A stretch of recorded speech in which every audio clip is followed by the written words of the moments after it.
From the Presidential Palace, Manila, Dateline Malacañang.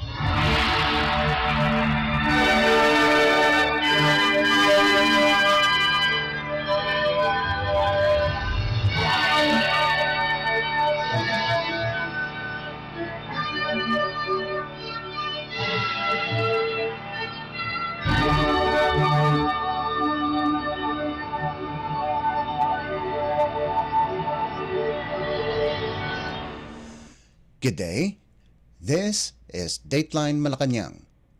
Philippine President Ferdinand R. Marcos Jr. on Monday witnessed the signing of the Laguindingan International Airport Public-Private Partnership or PPP Project Concession Agreement at the President's Hall in Malacañang Palace. In his speech, the President said the 12.75 billion peso concession agreement for the expansion and modernization of the Laguindingan International Airport will usher development in northern Mindanao. The agreement, the first unsolicited proposal awarded by the Department of Transportation or DOTR under the Marcos administration, is seen to transform the Laguindingan International Airport in Misamis Oriental Province into a modern, efficient, and sustainable gateway in northern Mindanao that meets global standards. President Marcos said the project will expand the facilities, upgrade the terminals, augment capacity, and deliver services in a safer, efficient, and more convenient way. The project is seen to increase the airport's annual capacity from 1.6 million passengers to 3.9 million in the first phase and then to 6.1 million by the end of the second phase. Let us listen to the speech of Philippine President Ferdinand R. Marcos Jr. during the event.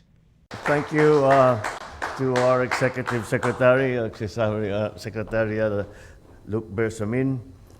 Please take it.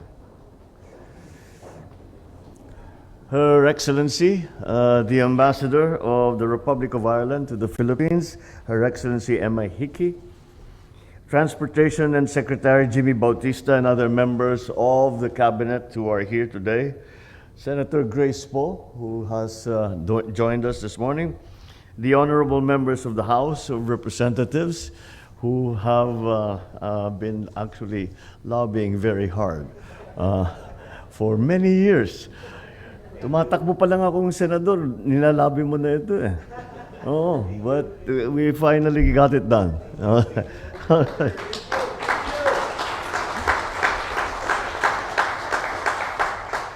Civil Aviation Authority of the Philippines, the CAAP Director General Captain Manuel Tamayo, Laguindingan Municipal Mayor, is here, Diosdado Obisoma. Our partners, of course, from the Aboitiz Group, led by their President and CEO, Mr. Sabin Aboitiz. Our partners from the ASC Corporation, led by their President, Ms. Cosette Canilao. She's very well known to us because she has been working on many other projects together with the government, especially on the PPP side. My fellow workers in government, distinguished guests, ladies and gentlemen, good morning. Today we embark upon another journey towards fulfilling our mission to improve our country's airport facilities and services. In the past, airports were considered just transit points. Now, with the way that travel has evolved, we see them as gateways that embody the unique character, culture, and people of the places that they serve. Situated between the bustling cities of Cagayan de Oro and Iligan, the Laguindingan International Airport serves as an access to northern Mindanao. It opened in 2013 to cater to 1.6 million passengers per year and is considered Mindanao's second busiest airport. With the influx of travelers in the Mindanao region, the signing of this concession agreement for the Laguindingan International Airport Public-Private Partnership Project provides us with the opportunity to expand the facilities, upgrade the terminals, augment capacity, and deliver our services in a safer, efficient, and more convenient way. This also shows our commitment to invest in the development of Northern Mindanao. Expectedly, the improvement of the airport will significantly boost tourism, create jobs, increase business presence, and ultimately aid in achieving our goal of economic growth. This project aims to expand the airport's capacity first to 3.9 million per year in the first phase, and eventually to 6.3 million passengers per year by the end of the second phase. For most travelers, airports provide a glimpse of what awaits them at their destination.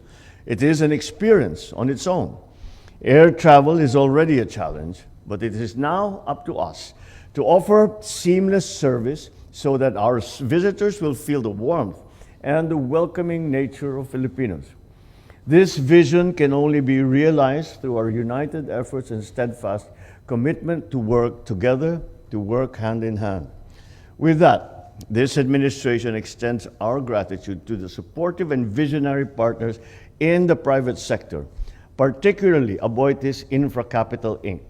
We are likewise grateful for the International Finance Corporation of the World Bank Group for its instrumental role in providing transaction advisory services to the Department of Transportation for this project.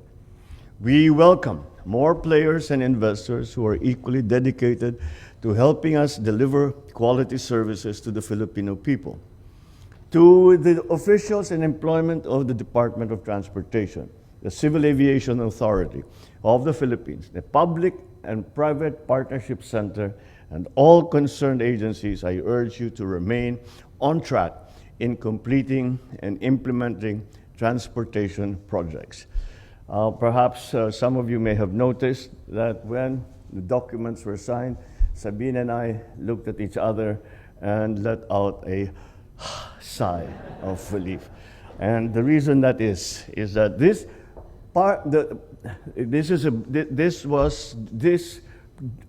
agreement, this PPP arrangement, actually redefined how we do PPPs in the Philippines.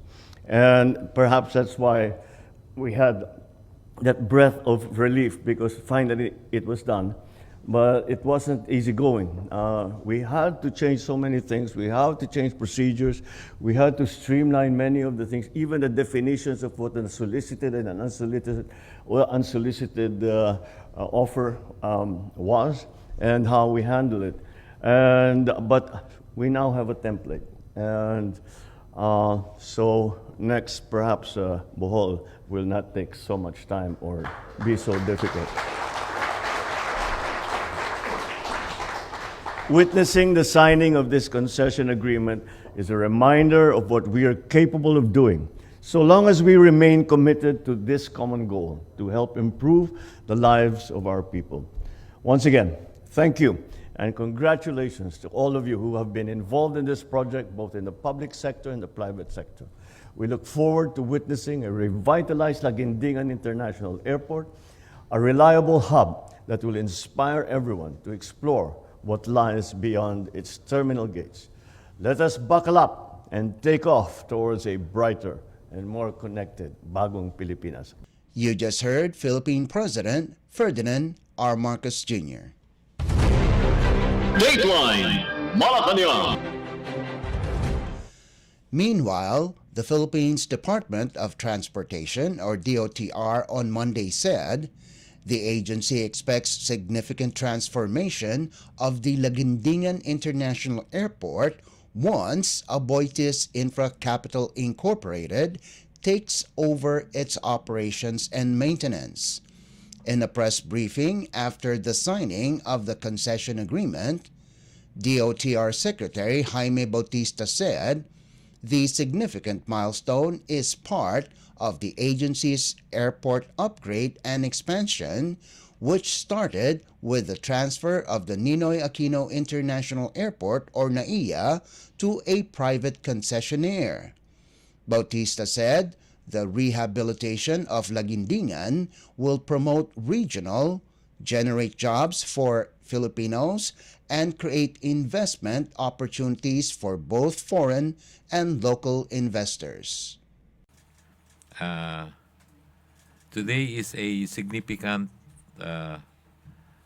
milestone in our endeavor to improve air connectivity with the signing of the concession agreement for the Lagindingan International Airport Public-Private Partnership Project. Since its opening in 2013, Lagindingan Airport has served as main gateway for northern Mindanao.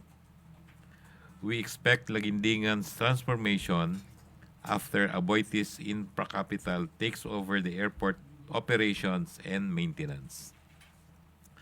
This privatization project, coming closely after last month's successful turnover of the Ninoy Aquino International Airport to a private concessionaire, forms part of our program of airport upgrade and expansion while enhancing passenger experience. Aboitiz Infracapital will expand Lagindingan's capacity from 1.6 million passengers annually to 6.3 million passengers per annum. Like other airport development projects, Lagindingan's transformation should promote regional growth, generate jobs and livelihood, and create investment opportunities. This PPP project came to fruition with the International Financial Corporation, or IFC, of the World Bank Group providing us advisory services how best to privatize this airport. This endeavor highlights the immense potential of PPPs in driving innovation and infrastructure development. This partnership with Aboitiz Infracapital not only taps private sector expertise but also ensures delivery of quality public service. Let us draw inspiration from this second successful airport privatization project to advance our nation's infrastructure development. Department of Transportation Secretary Jaime Bautista. Dateline Malacañang. The Presidential Communications Office, or PCO, on Sunday belied reports online announcing a Luzon-wide class and work suspension from the 28th to the 31st of October. In a social media post, the PCO warned the public against the fake announcement and advised the public to only follow announcements from official government social media channels. The PCO said both the Communications Office and the Office of the Executive Secretary have not issued work and class suspensions. It added that the public should only refer to official government social media accounts and respective local government units or LGUs for suspensions in their area. Malacañang last week suspended government work and classes at all levels in the entire Luzon from the 23rd to the 25th of October due to the effects of severe tropical storm Christine. Dateline Malacañang. Philippine President Ferdinand R. Marcos Jr. has released a total of 130 million pesos to local government units or LGUs in the Bicol region that were heavily affected by the recent onslaught of severe tropical storm Christine.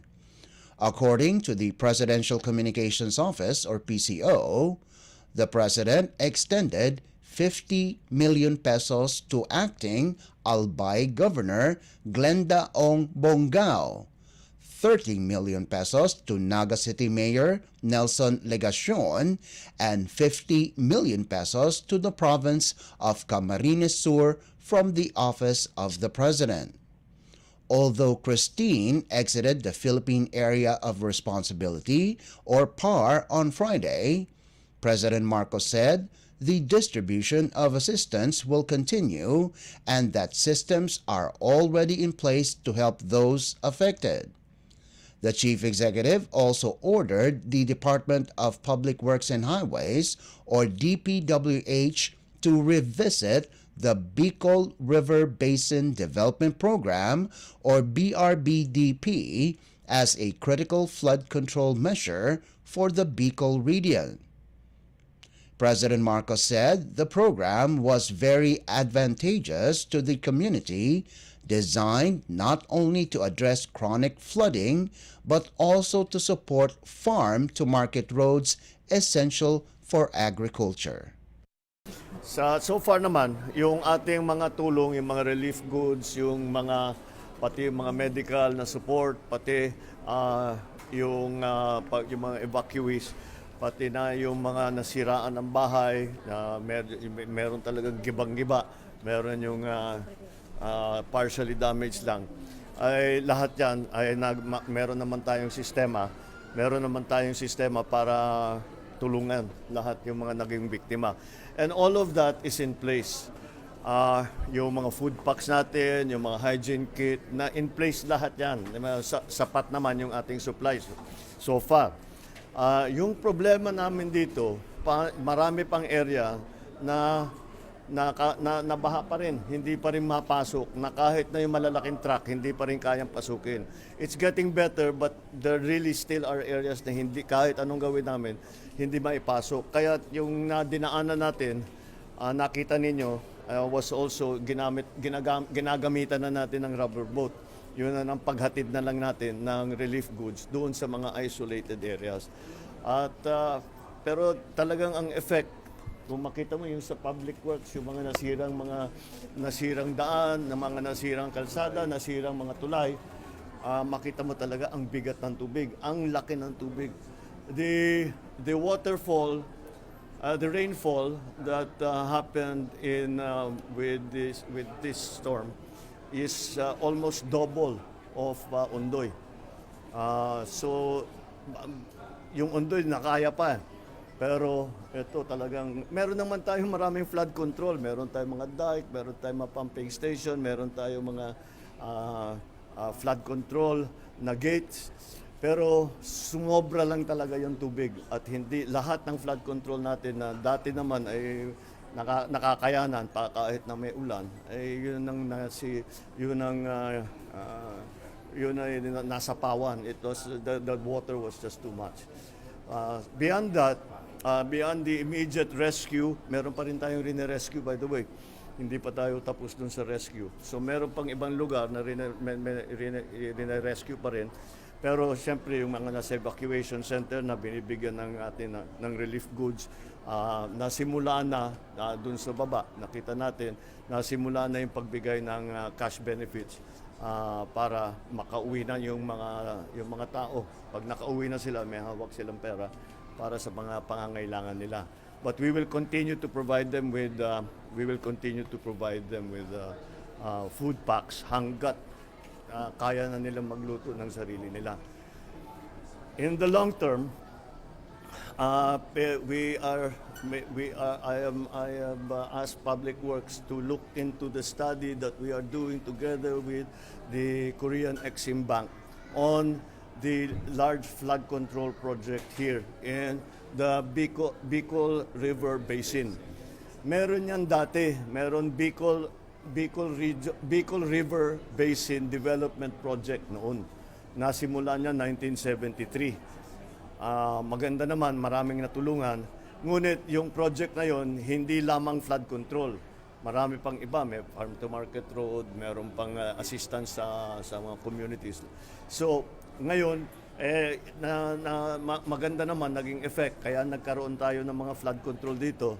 Ngunit noong 1986, nung nagbagong gobyerno, natigil yung project na yan, kaya hindi natapos. Ngayon, babalikan natin, pero iba na ang ating focus. Hindi lamang yung community, hindi na yung community development muna. We will focus on the flood control talaga. Dahil nakita naman natin, dahil wala na tayong, wag na nating asahan na hindi na mangyari ito. Mangyayari, ganyan talagang climate change, severe weather. So this is the new situation that we have to deal with. Kaya harapin na natin at gawa na natin ang paraan para yung Bicol River Basin ay hindi na paulit-ulit na nababaha. And so that is what we are going to be working on, and hopefully within the next 2 years, masimulaan na itong project na ito. Philippine President Ferdinand R. Marcos Jr. Dateline Malacañang. The Philippines National Disaster Risk Reduction and Management Council, or NDRRMC, on Sunday reported that 90 people have perished during the onslaught of severe tropical storm Christine. Of the number, only 9 have been confirmed, while the rest are still being verified. The number of people injured have reached 71, while 36 are still missing.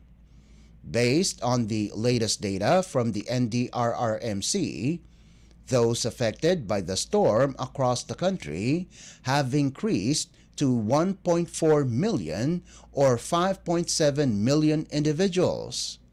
Agricultural damage reached 1.4 billion pesos, and damage to infrastructure reached 800 million pesos.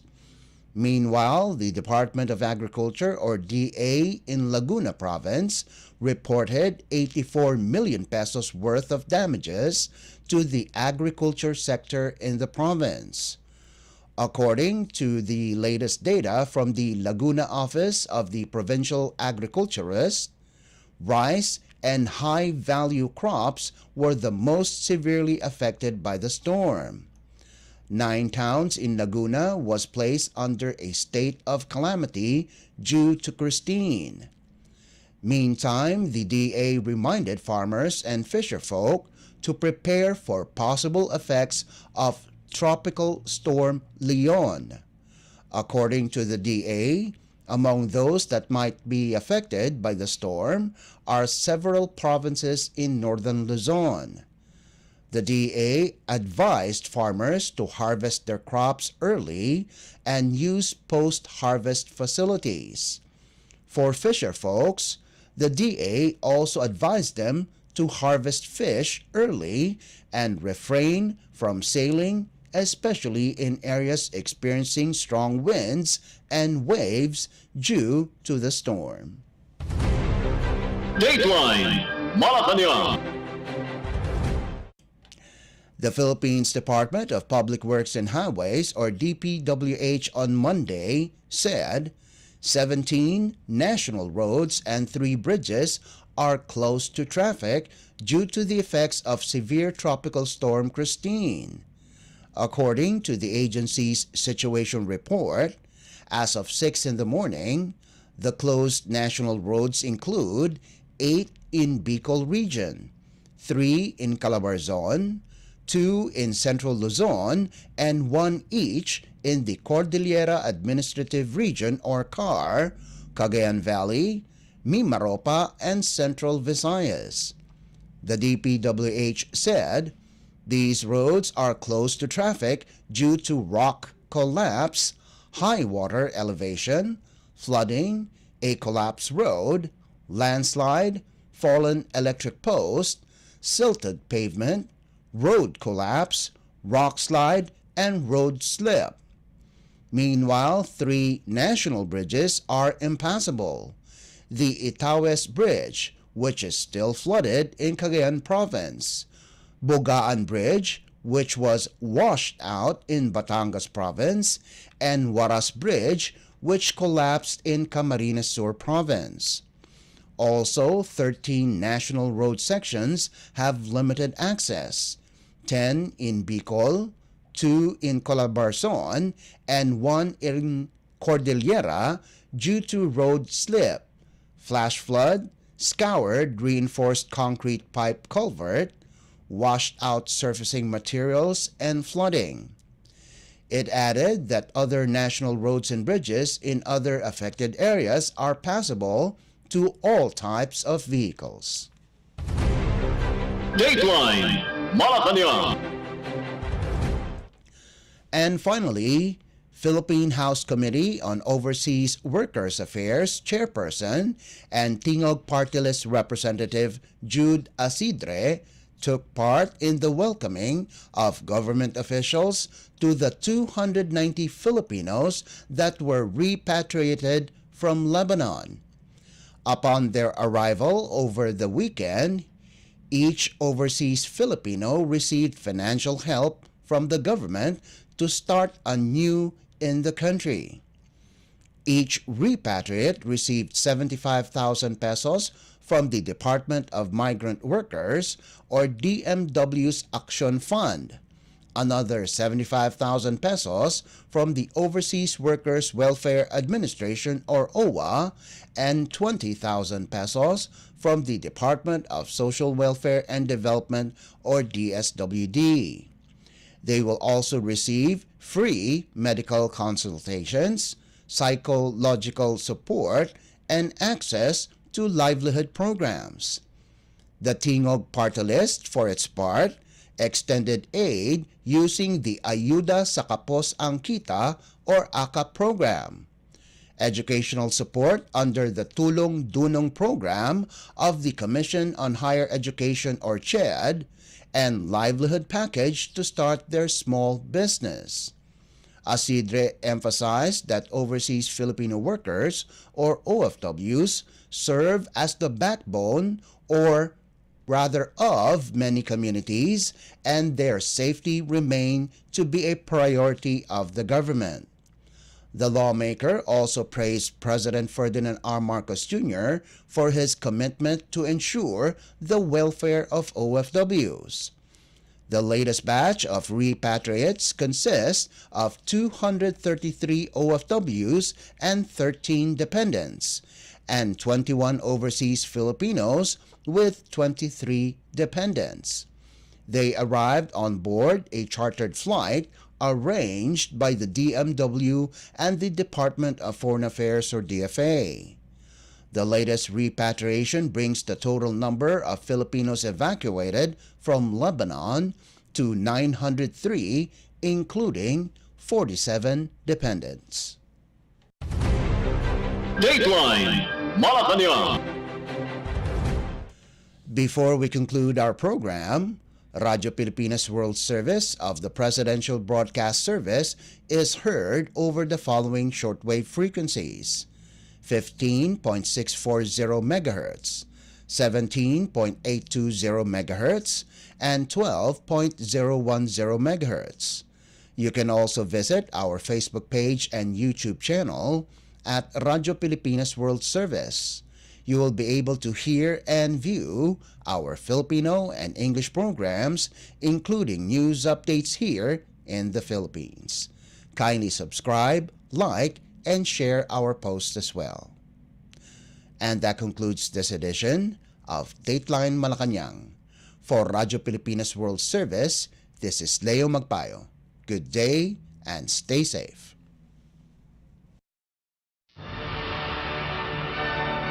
From the Presidential Palace, Manila, Dateline Malacañang.